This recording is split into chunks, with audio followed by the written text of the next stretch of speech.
안녕하세요. 크립토TV입니다.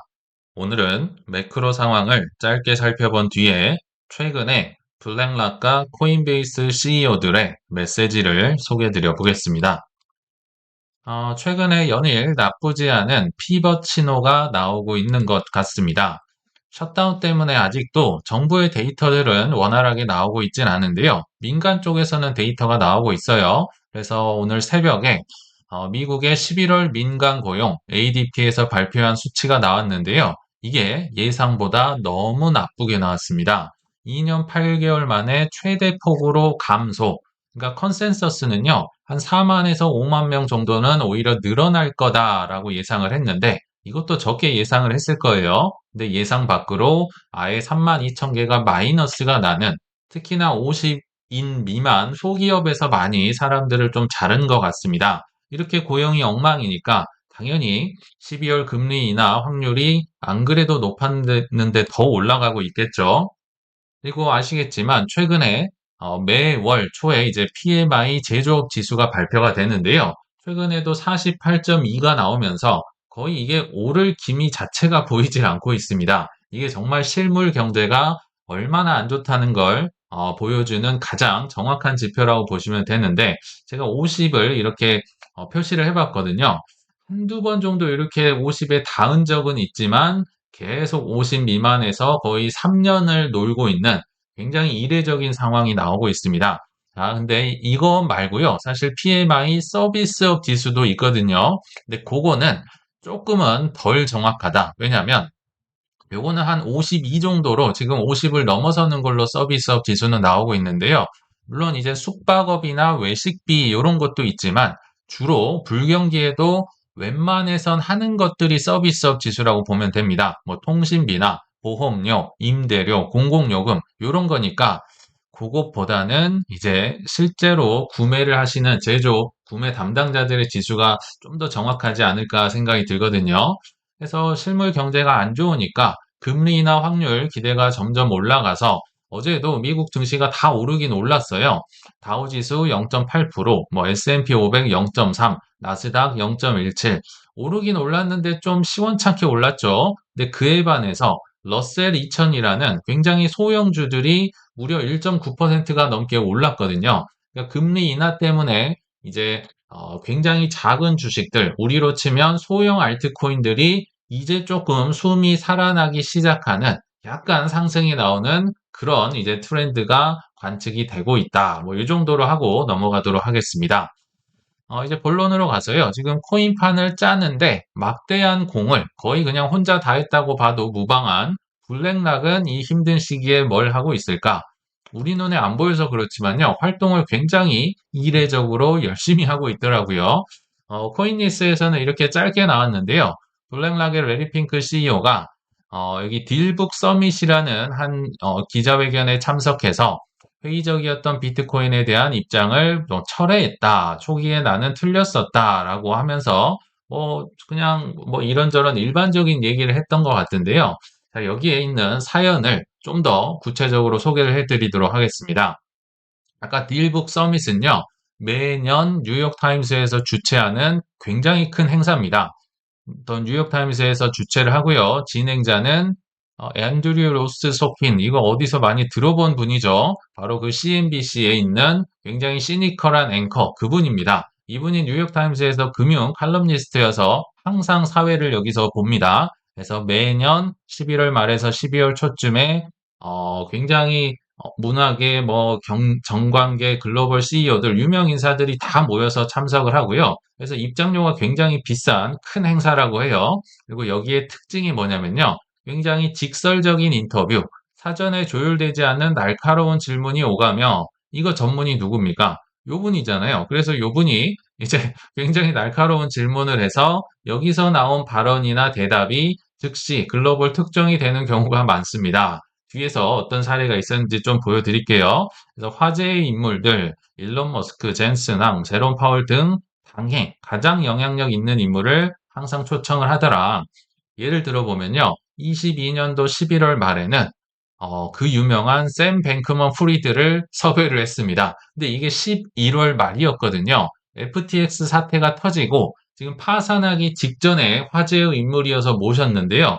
뭐 화상통화긴 했는데 뭐 이런 거 저런 걸 좀 설명을 해주라고 했더니 계속 변명만 늘어놓고 막 고객 돈 뭐 훔쳐가고 뭐 별의별 일이 있었잖아요. 변명만 늘어나서 충격을 줬던 그 기억도 바로 이 행사, 이 딜북 서밋에서 있었던 일이고요. 23년도에도 일론 머스크가 나와서 기억나실지 모르겠습니다. 트위터에 광고주들이 단체적으로 보이콧을 트위터에는 광고 안 싫어 이렇게 나오니까 일론 머스크가 이때 화가 나가지고 이런 욕설 파문을 일으켰던 특히나 디즈니 CEO를 공개적으로 비난을 했던 그 사건도 역시 딜북 서밋에서 있었고요. 그럼 올해는 어떤 일이 있었느냐? 일단 정치인 쪽에서는 스캇 베센트가 나와서요. 여러 가지 얘기를 했는데 워낙 오래 좀 벌여놓은 일들이 많죠. 특히나 관세 전쟁을 일으켰기 때문에 상호 관세는 옳다, 옹호하는 발언을 이어갔었고요. 또 페드는 독립성을 보장해 줘야 된다라는 좀 마음에 없는 얘기도 했었고, 또 강달러를 유지를 하겠다. 뭐 억지로 약달러로 갈 이런 의지는 없다. 뭐 이런 식으로 얘기를 하면서 지금 현안에 대해서 얘기를 많이 해준 것 같습니다. 그리고 이제 올해의 뭐 거의 주인공이죠. 레리 핑크와 코인베이스 CEO, 블랙락과 코인베이스가 이렇게 앤드류와 나와서 뭐 꽤나 재밌게 이제 토론을 나눴었는데요. 제가 굉장히 중요한 장면을 여기서 재밌는 장면을 캡처를 한 겁니다. 이 도둑놈들이라고 지금 손가락질을 하고 있죠. 어떤 인터뷰에서 나온 내용인지 한번 소개를 해드려 보겠습니다. 자, 일단 올해의 인물들 무슨 얘기를 했을까요? 블랙락의 레리 핑크 회장은 비트코인에 대한 내 생각이 크게 틀렸다. 근데 막 내용이 그렇게 탁월하거나 뭐 참신하거나 이런 내용은 없었습니다. 과거의 내용을 좀 반복을 했던 게 많이 있었고요. 뭐 비트코인 좋다 뭐 이런 거겠죠. 근데 제 눈에 들어왔던 내용 중에 딱 하나만 꼽으라면 비트코인을 단기 거래 목적으로 구매를 한다면 높은 변동성 때문에 시장 타이밍을 맞추기가 어려워서 위험하다. 그래서 이렇게 하지 말아라. 타이밍을 맞춰서 이렇게 사고 팔고 뭐 치고 빠지려는 전략 이런 건 좀 안 썼으면 좋겠다. 다만 모든 희망에 대한 해지 수단으로 구매한다면 보통 일반인들 또는 부자들은요 비트코인을 해지 수단으로 씁니다. 다른 것도 쓰고 그에 대한 해지 수단으로 방어 수단으로 쓴다는 거겠죠. 자, 이렇게 해지 수단으로 쓰면 포트폴리오로서 의미가 있다. 타이밍 맞추려고 안 했으면 좋겠다라고 하고요. 특히나 비트코인 여전히 레버리지를 사용하는 플레이어들이 많이 있다. 이게 좀 문제점이다. 아마도 10월 10일자로 대규모 청산이 있었던 거를 염두에 둔 발언이지 않았나. 지극히 이거는 좀 공감이 되더라고요. 근데 여기서 가장 제 눈에 들어왔던 건 여기 타이틀에서 나와 있죠. 자기를 어찌 보면 또 희화화하면서까지 좀 조롱의 대상, 나 되게 웃겼지 뭐 이런 식으로 하면서까지 또 본인이 틀렸음을 인정을 했습니다. 왜 이런 얘기를 하고 있을지 한번 가만히 생각을 해보면서 제 얘기를 들어주시면 좋을 것 같아요. 자, 여기 앤드류가 지금 두 명을 앉혀놓고 레리 핑크에게 하는 얘기입니다. 당신, 레리 핑크는 17년도에 굉장히 유명했죠. 뭐라고 했냐면 크립토를 인덱스, 어떤 인덱스라고 했나요? 여기 머니 런더링, 돈 세탁의 지표라고 얘기를 하셨잖아요. 그러니까 이분 참 직설적입니다. 근데 이분이 이제 가만히 듣고 있다가 뭐 하나 빼먹었네라고 하면서 아까 처음에 봤던 구화면이 나온 겁니다. 그리고 도둑놈들, 내가 비트코인 하는 사람들 도둑놈들이라고 얘기했었잖아. 하니까 이분이 이제 좀 웃기를, 웃음을 참고 있고요. 객석들 막 빵 터지고. 그러니까 이분도 막 잘 받아치더라고요. 그쵸. 도둑놈들이라고도 하셨죠. 막 하면서 막 신랄한 또 공격을 하는데, 저는 이렇게 참 인정을 하는 자세도 일단 좋은 것 같긴 한데, 이렇게 하는 이유가 뭘까? 이게 더 중요한 것 같습니다. 왜 그럴까요? 제 생각에는 레리 핑크 입장에서 보면 나처럼 지금 비트코인 틀렸다고 생각하는 부모들 엄청 많은 거 나 다 알고 있다. 이 베이비 부모 세대들이요. 다 돌아와라. 나도 원래는 틀리게 생각했는데 그거 아니더라. 그거 이렇게 바뀔 거야. 이렇게 지금 계속 내가 틀렸다고 하는 이유는 부모들을 돌아오라고 하기 위한 뭐 본인의 자백이다, 뭐 고백이다 이렇게 생각하면 어떨까 생각이 들거든요. 그리고 이거는 이제 그 서밋에서 나온 얘기는 아니지만 같은 날에 보고서가 또 나왔는데요. 26년도 비트코인 보급이 더 가속화될 것이다. 왜냐면 뭐 여러 가지 이유가 있겠죠. 정부의 부채도 많고 어쩌고 저쩌고 하면서 비트코인 등 디지털 자산이 더욱 보급될 것이다. 비트코인만 얘기를 한 게 아니네요. 그러면서 블랙락은 토크나와 스테이블 코인이 뭐 전통금융과 디지털 경제를 연결하는 핵심 인프라다. 결국 스테이블 코인도 토크나에 달러를 튀겨서 토크나한 거잖아요. 토크나라고 본다면 토크나 시대가 올 것이다 라고 지금 얼마나 굉장히 많이 말과 행동이 일치하면서 부르짖는지를 잠깐 보여드리겠습니다. 12월 2일자에도 자산 토큰화는 차세대 금융시장의 핵심 축이다. 11월 4일자에도 토큰화는 글로벌 금융 미래에서 너무 중요하다. 홍콩까지 가서 계속 이런 토큰화 얘기를 계속하는 거죠. 10월 말에도 투자자들이 보유자산 가치 하락을 우려해서 암호화폐를 투자한다. 제목은 이렇게 나왔는데요. 결국 사우디아라비아에 가서 했던 얘기는 토크나 시대가 열릴 텐데 당신들 너무 준비 안 하고 있는 거 아니요? 이렇게 얘기했던 거 기억나시죠? 10월 14일에도 실물자산 토크나 시대 이제 막 시작할 것이다. 10월 14일에 역시 비슷한 날이네요. 블랙락의 자체 상품을 토크나하겠다. 블랙락에 있는 뭐 수많은 펀드나 ETF나 이런 것들도 토크나에서 납할 거야. 9월 12일에도 ETF 토크나를 계획하겠다.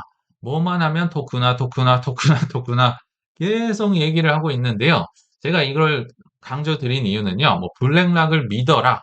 이런 게 아니고요. 또 그들을 단타로 이겨라. 더더욱 어려운 얘기입니다. 그들을 믿어라. 단타를 철한 게 아니고요.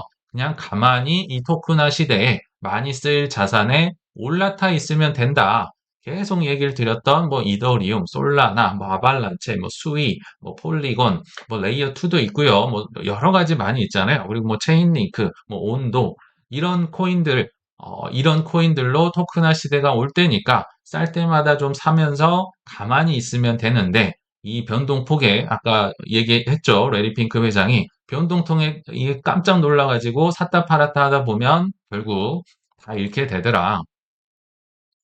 코인베이스 CEO도 역시 서밋에 나와서요. 어떤 메시지를 보냈을지 한번 알아보도록 하겠습니다. 미국의 주요 은행들과 디지털 자산 거래 시범 프로젝트를 진행 중이다. 여기 주요 은행이 어딘지는 본인이 얘기는 안 했는데요. 뭐 거의 JP모건, 뱅크 오브 아메리카, 뭐 시티은행 이런 되겠죠, 당연히. 그래서 서밋에서 이런 얘기를 했다. 최고의 은행들은 이를 기회로 받아들이고 있고 이에 반하는 은행들은 뒤처질 것이다. 뭐 당연히 맞는 말이라 생각이 듭니다. 특히 스테이블 코인, 즉 현금이나 현금 유사 자산으로 지원되는 디지털 토큰을 연구하는데 열심히 노력을 해야 된다. 결국은 이것도 자산 토큰화입니다.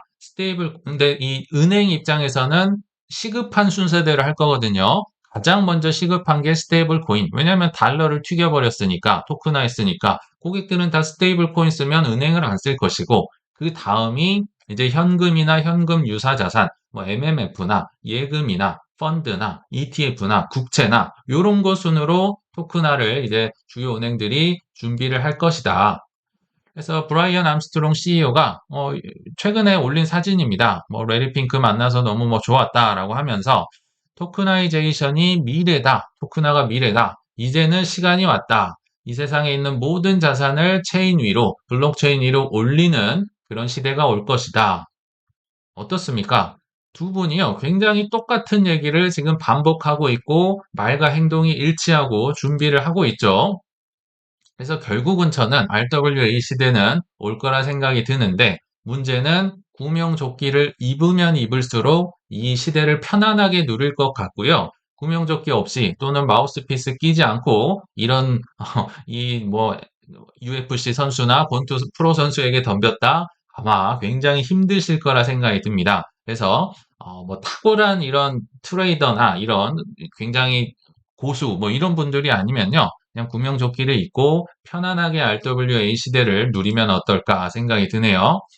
자, 이제 마지막으로 지금 월가의 공룡들이요. 하나씩 하나씩 정말 짠 듯이 계속 나타나는 거 기억나시죠? JP모건에 이어서 뱅가드에 이어서 뱅크 오브 아메리카의 뭐 4% 권고에 이어서 투애니언 캐피털이 또 스펙 회사 합병 뭐 주주 다음 주에 이르면 빨리 이거 해서 자기 비트코인 사고 싶다 이거겠죠. 이어서 또 뛰어든 월가의 공룡이 있었습니다. 바로 찰스 슈왑인데요. 어, 이게 얼마나 큰 회사냐면요. 무려 12조 달러나 되는 고객의 돈을 운영을 합니다. 브로커리지, 그러니까 증권사 쪽으로는 아마 최대 규모일 거고요. 뭐 자산 운용도 하고, 보험도 하고, 은행도 하고, 정말 종합 금융사입니다. 이 1.6경원, 거의 뭐 뱅가드랑 블랙락급이라고 보시면 좋을 것 같아요. 근데 여기에서 내년 상반기에 비트코인과 이더리움을 거래 지원을 확신한다, 자신감을 내비쳤다. 일단 비트 이더부터 시작을 하는 것 같아요. 근데 이게 지금 얼마나 큰지 감이 안 오니까 제가 한국 증권사랑 한번 비교를 해보겠습니다. 저는 삼성증권이 제일 큰 줄 알았더니 미래에셋이 제일 크더라고요. 자, 고객들 자산 운용 규모인데요. 미래에셋 400조, 뭐 삼성, KB, NH, 한국투자증권을 다 합치면 여기 한 1600조 원 수준이 나오는데요. 정확하게 찰스 슈왑의 10분의 1 정도라고 보시면 됩니다. 이게 얼마나 큰 회사인지를 지금 보시면 좋을 것 같고요.